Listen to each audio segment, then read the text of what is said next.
Hi everyone, this is Ritesh and in this video we are going to learn about the components of computer.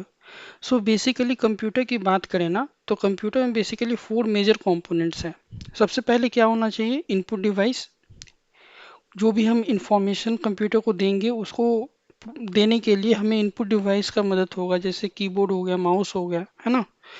After that जो भी हम information दिए उसको process करने के लिए सीपीयू का जरूरत होगा। ठीक है। एंड जो हमारा प्रोसेस इंफॉर्मेशन है उसको डिस्प्ले करने के लिए आउटपुट डिवाइस का ज़रूरत होगा। एंड इन बिटवीन अगर हमें वो इंफॉर्मेशन को कहीं किसी प्लेस पे रखना है तो उसके लिए हमें मेमोरी यूनिट का ज़रूरत होगा, मेमोरी यूनिट का रिक्वायर्ड होगा। So the functional components of digital computer are input unit which takes the data, जो डेटा लेता है, सीपीयू जो कि प्रोसेस करता है डेटा को, एंड द मेमोरी यूनिट जो कि हमारा डेटा को स्टोर करता है। ठीक है। And the output device. अगर हमें क्वेश्चन आता है कि बस क्या करता है, बस का यूज क्या होता है, तो in in computer in computer system buses are used for communication. There are three types of buses, जैसे एड्रेस बस हो गया, डेटा बस हो गया, कंट्रोल बस हो गया। एड्रेस बस के थ्रू जो हमारा सीपीयू है वो कोई भी मेमोरी का जो मेमोरी का जो लोकेशन है उसको एक्सेस कर पाता है। ठीक है। डेटा बस के थ्रू मेमोरी सीपीयू जो है वो मेमोरी में रीड राइट कर सकता है। मान लो कि हमें 5x=5 कहीं पर मेमोरी पे लोकेशन पे स्टोर करवाना है, तो वो स्टोर करवाना, वो जो डेटा है 5 वो एड्रेस बस के थ्रू मेमोरी को भेजा जाएगा। ठीक है। सो ये डायग्राम को देखो ध्यान से। इसमें बताया गया है कंपोनेंट्स ऑफ कंप्यूटर, जिसमें कि बेसिकली इनपुट डिवाइस आता है। राइट हैंड साइड में देखोगे तो आउटपुट डिवाइस है, नीचे मेन मेमोरी है और बीच में जो है वो सीपीयू का पार्ट है। सीपीयू का पार्ट जो है वो कंट्रोल यूनिट है, एएलयू है, और इंटरनल मेमोरी जो कि रजिस्टर्स है। यहाँ क्वेश्चंस ये आ सकता है कि which of the following is a part of CPU. तो सीपीयू का पार्ट है कंट्रोल यूनिट, एएलयू और इंटरनल मेमोरी। ठीक है। अब बात करें कि कंट्रोल यूनिट क्या करता है, तो कंट्रोल यूनिट जो है वो सिग्नल जनरेट करता है कंट्रोल जो भी एग्जीक्यूशन है उसके लिए। फॉर एग्जांपल अगर तुम्हें कोई रीड राइट ऑपरेशन परफॉर्म करना है तो कंट्रोल यूनिट वो ऑपरेशन परफॉर्म करने के लिए जो स्पेसिफाइड रजिस्टर है उसको वो एक्टिवेट करेगा। ठीक है। एएलयू क्या करेगा, एएलयू जो है अर्थमेटिक लॉजिकल यूनिट होता है। एएलयू का फुल फॉर्म होता है अर्थमेटिक लॉजिकल यूनिट। तो एएलयू में जो भी हमें इंफॉर्मेशन प्रोसेस करना होता है, जैसे लॉजिकल इंफॉर्मेशन, जैसे ऐड हो गया, सब्ट्रैक्ट हो गया, कंपैरिजन हो गया, तो जब कभी भी हमें इस टाइप के ऑपरेशन परफॉर्म करने होते हैं ना, लॉजिकल ऑपरेशंस परफॉर्म करने होते हैं ना, तो वो जो है वो एएलयू करता है। और एएलयू जैसे एडिशन हो गया, सब्ट्रैक्शन, अर्थमेटिक मतलब कि एडिशन, सब्ट्रैक्शन, डिवीजन, मल्टीप्लिकेशन, तो जब भी हमें इस टाइप ऑफ ऑपरेशन परफॉर्म करना होता है तो उसमें हम एएलयू का यूज़ करते हैं। अब तुम बोलोगे कि भैया ये जो है तुम्हारा सीपीयू, इसमें तो इंटरनल मेमोरी अंदर में है। इंटरनल मेमोरी जो है स्पेशल टाइप ऑफ मेमोरी होता है, जैसे कि रजिस्टर्स हो गया, है ना, कैश मेमोरी हो गया, जो कि फ्रीक्वेंटली सीपीयू को फ्रीक्वेंटली एक्सेस करने का जरूरत है। देखो एक तो हो गया मेन मेमोरी, एक हो गया सेकेंडरी मेमोरी। मेन मेमोरी में जिसको हम लोग रैम बोलते हैं, जो कि वोलेटाइल नेचर का होता है। वोलेटाइल करने का मतलब ये है कि अगर हम कुछ भी उसमें देते हैं ना, उसमें रखते हैं ना, तो वो एक सर्टेन अमाउंट ऑफ टाइम के बाद जब हम सिस्टम बंद करते हैं या फिर जब उसका एक्सेस का, जब उसका यूज खत्म हो जाता है, तो उस प्लेस से जो भी डेटा है वो डिलीट हो जाता है। क्या मतलब, फिर से एक बार बताइए। देखो, रैम का मतलब ये हुआ रैंडम एक्सेस मेमोरी। इसका मतलब ये हुआ कि जो भी लोकेशन पे डेटा है वो कुछ टाइम के लिए ही है, वो परमानेंट नहीं है। ठीक है। जब हमारा सिस्टम बंद होगा तो वो वहां से हट जाएगा, इसीलिए उसको बोलते हैं वोलाटाइल। इसी तरीके से सेकेंडरी मेमोरी जो होता है वो नॉन वोलाटाइल होता है, मतलब जो भी डेटा हम उसमें रखते हैं वो एक परमानेंटली स्टोर्ड होता है। ठीक है। ये हो गया बेसिक कंपोनेंट्स ऑफ कंप्यूटर। ठीक है ना। अब देखो इसमें बहुत सारे, जैसे इनपुट यूनिट की अब बात करें तो इनपुट यूनिट में क्या क्या आ जाता है, कीबोर्ड आ जाता है, माउस आ जाता है, टच स्क्रीन आ जाता है। अब ये तुमको बोलेगा स्कैनर क्या इनपुट डिवाइस है, स्कैनर। हाँ, क्यों क्यों क्योंकि उसमें कुछ आउटपुट थोड़ी आता है, इनपुट ही आता है। तो स्कैनर हो गया, जो भी सेंसर हो गया, वो सब इनपुट डिवाइस हो गया। वॉइस असिस्टेंट हो गया, तो वॉइस असिस्टेंट इनपुट डिवाइस कैसे हुआ, हम बोलते हैं ना हे सिरी ओपन म्यूजिक, तो वो क्या करता है कि हमारा जो वॉइस है वो लेता है ना, एज एन इनपुट। तो वो एक इनपुट डिवाइस हो गया। बायोमेट्रिक डिवाइस है, जैसे फिंगरप्रिंट हो गया, फेस रिकॉग्निशन हो गया, ये सब भी क्या है, एक इनपुट डिवाइस है। ठीक है। सीपीयू, जो मेन जो ब्रेन ऑफ कंप्यूटर है वो सीपीयू है। क्यों? क्योंकि सीपीयू जो है हमारा जो भी हम इंस्ट्रक्शंस दिए, फॉर एग्जांपल A = 5 + 2 = 7, तो ये 7 A = 5 + 2 ये तो रैंडम इंस्ट्रक्शन है।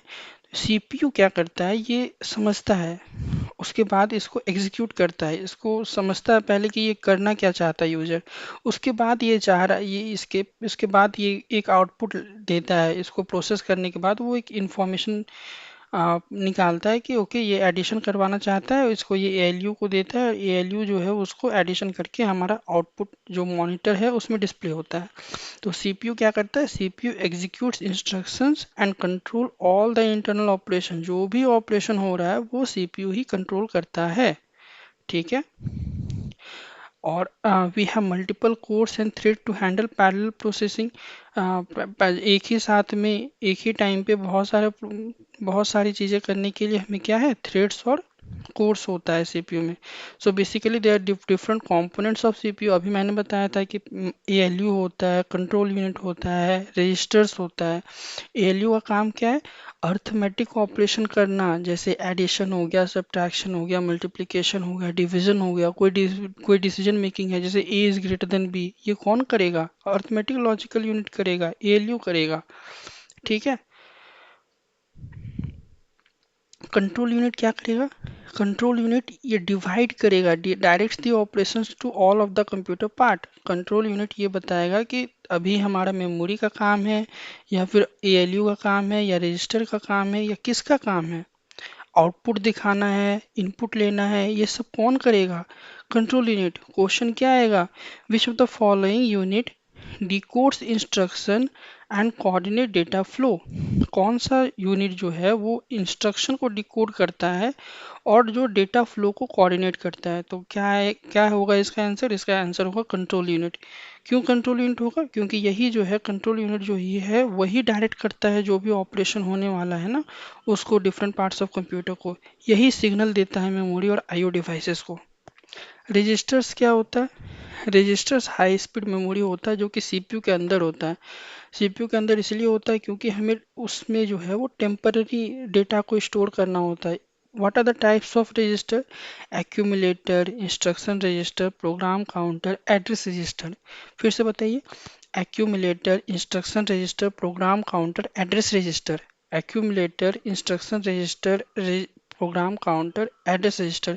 एक्यूमुलेटर क्या करता है, एक्यूमुलेटर में जो भी एएलयू जो भी टास्क परफॉर्म किया, जैसे 5 + 10 = 15, तो जो रिजल्ट होगा ना वो एक्यूमुलेटर में स्टोर होगा।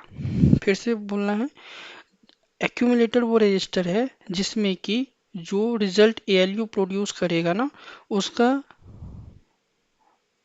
उसका रिजल्ट जो है, एएलयू जो रिजल्ट प्रोड्यूस करेगा वो एक्यूमुलेटर में स्टोर होगा। इंस्ट्रक्शन रजिस्टर क्या होगा, इंस्ट्रक्शन रजिस्टर में जो है वो इंस्ट्रक्शन सेट, जो भी हम काम दिए ना उस वो इंस्ट्रक्शन सेट वो इंस्ट्रक्शन रजिस्टर में स्टोर होगा। प्रोग्राम काउंटर क्या होगा, नेक्स्ट एड्रेस का इंस्ट्रक्शन जो है हम लोग प्रोग्राम काउंटर में स्टोर करते हैं। नेक्स्ट एड्रेस का इंस्ट्रक्शन मतलब, देखो ये है ना कि हम कभी भी इंस्ट्रक्शन दिए ना वो डिफरेंट पार्ट्स ऑफ मेमोरी में स्टोर है। तो अभी मान लो सेकंड पार्ट चल रहा है, तो प्रोग्राम काउंटर में थर्ड पार्ट वाला स्टोर होगा, ताकि हमें ज़्यादा वेट ना करके हम जब सेकंड प्रोसेस हो जाएगा ना तो हम थर्ड को हम लोग यूज़ कर सके। इसीलिए प्रोग्राम काउंटर को हम लोग नेक्स्ट एड्रेस इंस्ट्रक्शन को स्टोर करने के लिए हम लोग यूज़ करते हैं। एड्रेस रजिस्टर भी यूज़ करते हैं, ठीक है ना। एड्रेस रजिस्टर में हम लोग एड्रेस रखते हैं। CPU memory unit, now memory और स्टोरेज यूनिट। देखो मेमोरी या तो डेटा को स्टोर करता है या फिर इंस्ट्रक्शन को स्टोर करता है ना। There are two types of memory, primary memory and secondary memory. Primary memory and secondary memory. Primary memory क्या होता है, रैंडम एक्सेस मेमोरी को हम लोग प्राइमरी मेमोरी बोलते हैं। ठीक है, ठीक है। प्राइमरी मेमोरी में रैंडम एक्सेस रैम को बोलते हैं प्राइमरी मेमोरी। ये टेम्परेरी जो भी डेटा होता है उसको स्टोर करने के लिए यूज होता है। जैसे इसका टाइप्स क्या है, जैसे DDR5 हो गया, LPDDR5X हो गया, एम रैम हो गया। ये जो है ना रैम जो होता है ना वो वोलेटाइल नेचर का होता है, मतलब करंट जो रनिंग इंस्ट्रक्शंस है उसको हम लोग बस रैम में यूज करते हैं। जो भी मतलब फ्रिक्वेंटली यूज्ड इंस्ट्रक्शंस होता है ना उसको हम लोग रैम में यूज करते हैं। रोम क्या होता है? रोम होता है read only memory.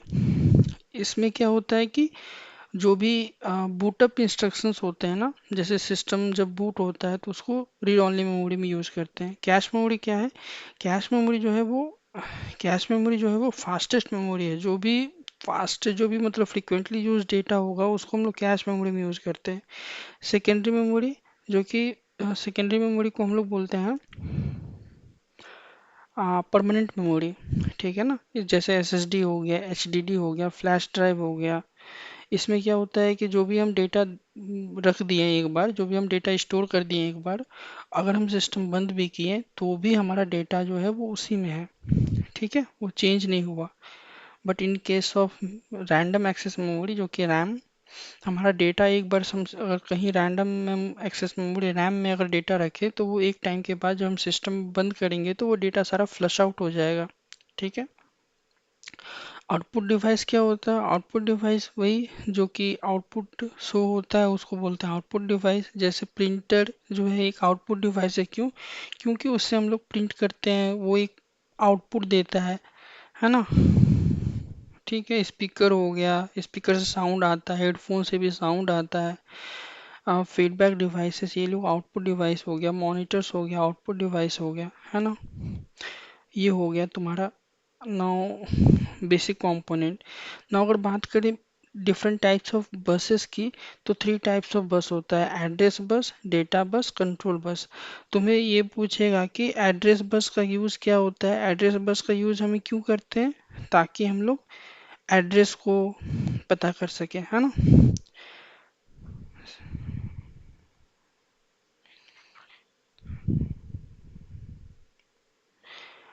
Data bus का यूज क्यों करते हैं? डेटा बस का यूज हम लोग करते हैं ताकि हम लोग डेटा को फ्लो कर सके कंट्रोल बस से ही। वो कंट्रोल बस का यूज क्यों करते हैं? ताकि हम लोग कौन सा ताकि कंट्रोल सिग्नल जनरेट कर सके। जैसे एक ही बार में हम अगर चाहेंगे कि रीड राइट ऑपरेशन, मान लो कि हमें एक्स का वैल्यू 5, कोई प्रोग्राम है जो कि एक्स का वैल्यू 5 रीड कर रहा है, ठीक है, और उसी टाइम पे हम उस 5 को चेंज करके 8 कर देंगे तो हमारा आउटपुट अलग आ जाएगा। तो कोई तो होना चाहिए ना जो कि उस मेमोरी, पर्टिकुलर मेमोरी को उस पर्टिकुलर टाइम के पे एक ही पर्सन को एक्सेस दे। तो वही हम लोग कंट्रोल यूनिट जो है वो कंट्रोल बस की मदद से करता है। So this is the basic of the components of computer, and the hope this video will be useful for you, है ना। So thank you for watching this video. I will provide this PDF in the description section so that you can go through that. And even if you search for the components of computer in the Chrome, you will find this Geeks for Geeks PDF or Geeks for Geeks article. You can go through this concept if you want. Thank you for watching this video. We will meet soon in the next video. Thank you.